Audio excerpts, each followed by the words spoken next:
There's a new sheriff running the show and it's illustration rares. Though before I get into this video, I'm actually gifting this Pikachu from Lost Origin. Now, if I reply to your comment and I add the lucky Lilligant emoji, then congratulations, this card is getting sent your way. And I always pin the winning comment once it's selected. And if you are a newcomer, welcome to the channel. Please feel free to subscribe to stay up to date with Pokemon investing and collecting discussion. Though illustration rares are truly shaping up to be something that's changing the Pokemon space entirely. I mean, when we look at some of the rises of certain illustration rares, their rises are stronger than even some of the most compelling investments in other arenas. Though I suppose, how long can this last? And more so, will this new illustration rare trend affect every single illustration rare? And I'm going to speak more on that in just a second. However, if we look at some of the illustration rares, some have risen to incredible new heights, some even increasing tenfold. I mean, look at something like the Yveltal illustration rare. If we look last year, this card was selling consistently for around 6 USD, which is very, very attainable for a Pokemon card. Though fast forward to today, and it's currently selling for 30 USD, which is a massive 400% increase. And if we look at the Groudon illustration rare, last year this card was selling for around 25 USD, and right now it's selling for a whopping $105, increasing more than 4 times in value. And I think this really brings up a broader discussion because there would be a lot of collectors and investors who are now gaining confidence in their purchases. And it's bringing this new fresh energy to the hobby where everyone is trying to scope out which card will be next. Though there's also some not so fun things happening as well. I mean, because the market for illustration rares is moving so rapidly and changing daily, some people, by the time they purchase their cards until they receive their cards in the mail, their cards have already climbed in value during the transit. And some people would be even canceling orders because of this, because they can see the prices moving so quickly. We are honestly in one of the wildest times to be involved in the Pokemon TCG, and everyone used to complain about the 2021 era, though this 2025 age truly has changed the game, and I think the culmination of Pokemon TCG Pocket, along with all these new collectors entering the scene, has completely changed the game. I think a lot of people are kind of wondering if Pokemon cards will cool off in the future, and I think the best way to tackle this situation is that they eventually will calm down, though right now we all need to weather the storm, and hopefully if you have purchased some singles and you have been sitting on them, you've probably made some pretty cool gains. Though with all that said, I'm actually super excited to announce that I've actually teamed up with Collector for a huge giveaway, and we are giving away this PSA 10 Japanese Espeon VMAX. You can actually enter the giveaway in my channel's Discord, which is in the description of this video. Now, today's video is actually sponsored by the Collector app. Now, the Collector app is one of the greatest ways to track your collection and see how prices travel over time. So you can actually just track your collectibles like any other investment with accurate pricing. What's so great is that you can begin adding your collectibles to your portfolio, and you can even select the price you paid for them at that specific time. If you upgrade to the Pro version, you'll even be able to scan your cards to be easily added to your collectible portfolio. I mean, when you have a complete overview and a true profit and loss for your collectibles, it really puts you in a winning position, as tracking is arguably the most important aspect when investing in collectibles. Definitely feel free to check out the app. The link to download the Collector app is within the description of this video. Though looking at some of the current illustration rares, we can definitely see some interesting market shifts taking place, and one does wonder if these new high prices are here to stay. I mean, check this out. All right, so the current market is obviously going in some pretty wild places. Right now, I'm looking at this Cleffa illustration rare. Now, I'm on the 3-month graph, and you can see just in the last 3 months, right? This was selling for $8 in November of last year. Right now, selling for $29. If we pull this into the year graph, you can see the wild price difference it's had. This card right around last year was selling for $4, pretty much a $5 card, right? Currently selling for $28. That's a massive increase, right? I mean, if you did buy a few of these, you are pretty much sitting on some huge gains. I mean, that's not a joke, but at the same time, who was really purchasing a lot of these cards back then? That's also a thing that we have to actually consider, because it is interesting to say that right now, but also it's very unlikely that someone was just buying loads and loads of this card as well. But like I said, man, this does bring this new energy into the hobby, because a lot of people are now wondering, oh, what card's going to be next? What should I be scoping out right now? Like, what card is there a card right now that's under the radar that's going to climb? And I think a lot of collectors and investors are just looking at these kind of unknown illustration rares. They're just going through all the early Scarlet and Violet illustration rares and just seeing what's going to be next to pop off in value, because they're really climbing at an accelerated rate. It's really wild, man. I mean, same thing when we're looking at the Persian from Shrouded Fable. This was always a pretty loved card. Even when it released last year, a lot of people liked this Persian from the get-go, even though Shrouded Fable didn't have the most, pretty much had a pretty lukewarm reception by the community, but the Persian was always pretty loved, right? But check out this price difference, man. I'm pulling this into the year graph. You can see when this card released, selling for 38 USD, fell down and found a market low for around $21. But you can see the massive price increase it's had. It climbed all the way up to 74 USD, and you can see it's had a little bit of a market pullback to $58. I do think Shrouded Fable is still pretty available, so for that reason, I don't see it, going really, really high in value. But, as the years go on, man, with all these people collecting and all these illustration rares and so much hype, it may be interesting to see where this Persian goes and a lot of the other Shrouded Fable illustration rares. Now, another one from Shrouded Fable is the Houndoom illustration rare. If I pull this into the last 6 months, you can see this was selling for $19 in September last year.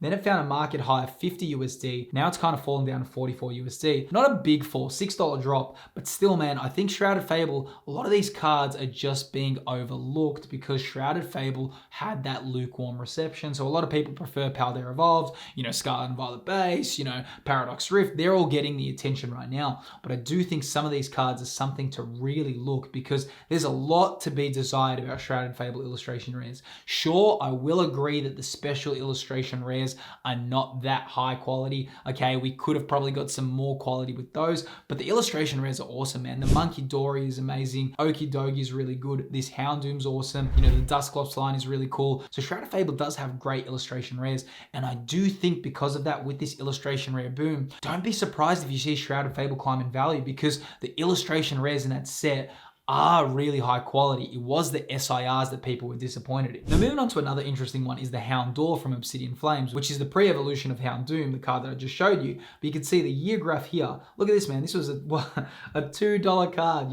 like a $1.85, $1.70 this card. Look at this right now, man. This card found a high in the market of $33. And it's had a very tiny drop down to $30. But still, man, what a crazy price increase. Imagine buying something for $2 and then went up to 30 USD. Now, obviously, a lot of people wouldn't have probably bought this card in spades. But, like I said in a previous video, man, these kind of cards, when they were selling for $2, what you would do if you were an eBay seller and someone bought a lot of cards off you, you'd throw this Houndoom in it for free. It was a $2 card. It was like, hey, thanks for purchasing off me. Right now, that's not the case. Right now, people are really desiring this card. Now, another one that's really interesting is the Brute Bonnet. Now, obviously, this card, there's a lot of questions about what's happening because the spike it's had, as you can see on that graph, is a little bit suspicious.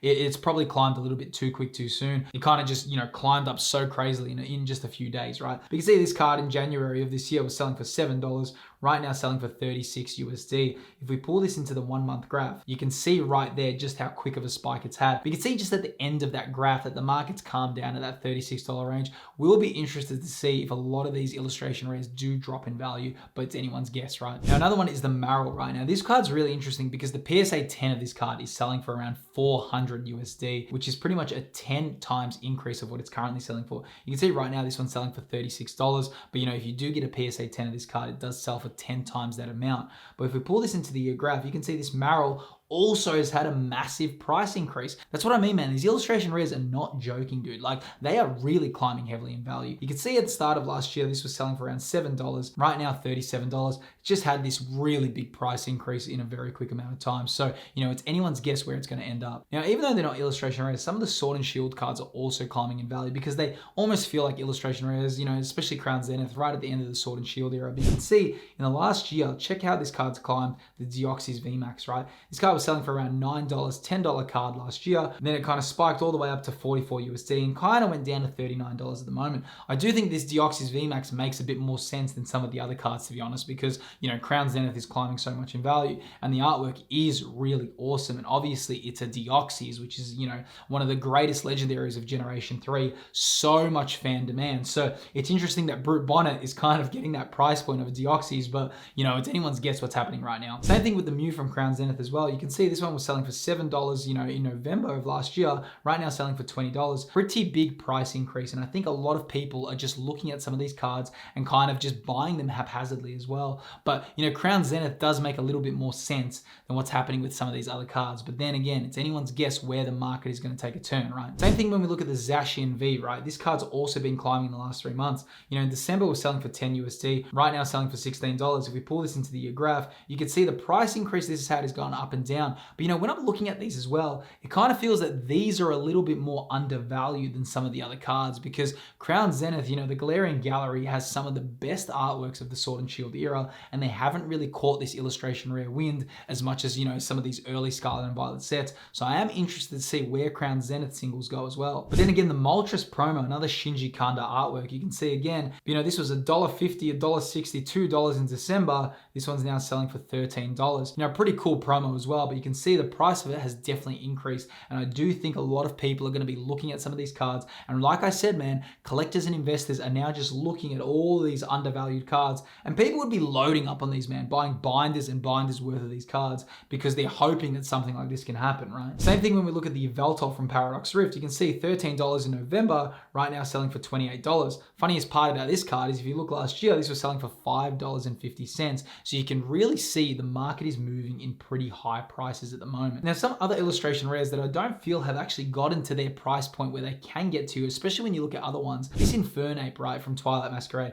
Check this one out, man. It had a low point in the market for $5.60, which I think it was really undervalued. But right now selling for around $17. I still think this Infernape is pretty undervalued when you look at Twilight Masquerade. I'm not saying it's going to climb in value, but at the same time, $17 for this. I mean, if Drowsy's getting like $70 and Brute Bonnet's getting $40, I don't see why this Infernape is lagging so much behind. But you know, right now with the market and where it's going, I wouldn't be surprised that a lot of these cards just start climbing in value. But Twilight Masquerade has a lot of interesting cards. Even this Chansey illustration rare, you can see this found a market high last year of $19, dropped all the way down around $8.30, right now selling for $27. Again, man, illustration rares are hot. A lot of illustration rares in the market are just climbing crazily in value with no end in sight. Now, obviously, the most desired illustration rare of all the Scarlet and Violet era is the Magikarp, and you can see even in the last 3 months, that's still climbing steadily in value. If we go into the year graph, you can see the journey this Magikarp has had. Last year, selling for around 70 USD, found a bit of a high at 150 USD, then dropped down to $104. And now look at this, man, climbed up to 250 USD, and it doesn't look like it's slowing down at all. We pulled this into the 1 month graph, and you can see it's still finding its way up in the market. It still isn't calming down. And you know what? This is a very, very expensive illustration rare, and it's pretty much leading the way by a huge amount, though I do think as the years go on, there will be other illustration rares that soon match this card, because I think there's a lot of appreciation for these illustration rares, and I do think they were underlooked for a very long time. Same thing when we look at the Tyranitar from Paldea Evolved. You can see this card's also had some pretty decent movement. Now, this one's more interesting, right? Because in March last year, it was selling for $17, then it found a high of $45, and right now it's kind of at that same point in the market at 45, 47 US. I do think this Tyranitar does have an interesting future, but like I said, man, illustration rares are really changing the game at the moment, and I do wonder what's going to happen within the next 6 to 12 months. And I do think by tracking your collection and looking at what's happening, we're going to be seeing some really wild price movements with a lot of these cards, and I think illustration rares are right now the hottest thing in Pokemon at the moment. Now, as much as these illustration rares are climbing in value, I think some steady shifts are truly happening before our eyes. Though I suppose one question that comes up is whether or not this new illustration rare boom is just a fleeting trend. I mean, we've seen trends pass by, such as the vintage hype train in 2021, and in 2023 we had the Japanese female trainer card trend. Though will illustration rare cards be different? And I actually look at the 9 most iconic illustration rares which have been released so far, and I go over what makes them so compelling. If you love collecting and investing in illustration rare Pokemon, then click this video that's appearing on screen right now, because I think you'll find some great information there. Click the video right now and we'll talk more about it there.